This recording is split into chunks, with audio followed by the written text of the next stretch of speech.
ఒక క్రీడాకారుడిగా నేను ప్రతి భారతీయుడిని ఆరోగ్యవంతంగా మరియు దృఢంగా చూడాలనుకుంటున్నాను. పొగాకు ఆరోగ్యాన్ని మరియు పటుత్వాన్ని నాశనం చేస్తుంది. పొగాకు అన్ని రూపాల్లోనూ ప్రమాదకరం మరియు ప్రాణాంతకం. ఒక ఆరోగ్యకరమైన జీవితం గడపాలంటే దయచేసి పొగాకుకు దూరంగా ఉండండి. నేను అలాగే చేస్తున్నాను, కాబట్టి మీరు అలాగే చేయండి. పొగాకుకు వ్యతిరేకంగా పోరాటం చేద్దాం.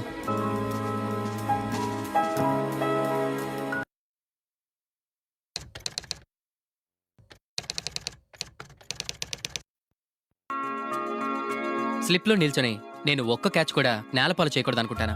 ఎందుకంటే అది మొత్తం మ్యాచ్ దూరం అయ్యేలా మా జట్టు భారీ మూల్యం భరించాల్సి రావచ్చు. మీ జీవితాన్ని బలిగొనే ధూమపానం లేదా పొగాకు నమలటం వల్ల మీ ఆరోగ్యం నేలపాలు చేసుకోకుండా మీరు కూడా జాగ్రత్తగా ఉండాలి. చక్కగా ఉండండి, పొగాకుకు దూరంగా ఉండండి.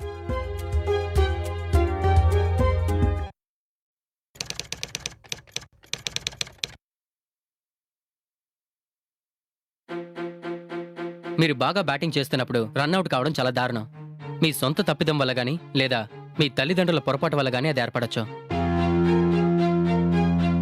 పొగాకు మీకు హాని చేస్తుంది. మీరు పొగ తాగుతున్నారంటే మీ చుట్టూ ఉన్న మరొకరు కూడా పొగ తాగుతున్నట్టే.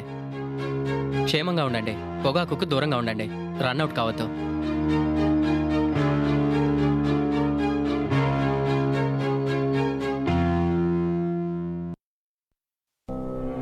ఖైనీ, గుట్కా, తంబాకు, పాన్ మసాలా మన దేశంలో ఒక అతిపెద్ద సమస్య.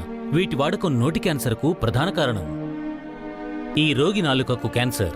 మేము ఇతని స్వరపేటికను తొలగించాం. దేవుడు పైనే భారం వేశాం. రేఖకు నాలుకను, క్రింది దవడను తొలగించాం. తన 2 గాజులు అమ్ముకోవాల్సి వచ్చింది. పొగాకు కుటుంబాలను నాశనం చేస్తుంది. పొగ తాగుతూ మద్యం సేవిస్తూ సభ్య సమాజానికి ఏం మెసేజ్ ఇస్తున్నారు?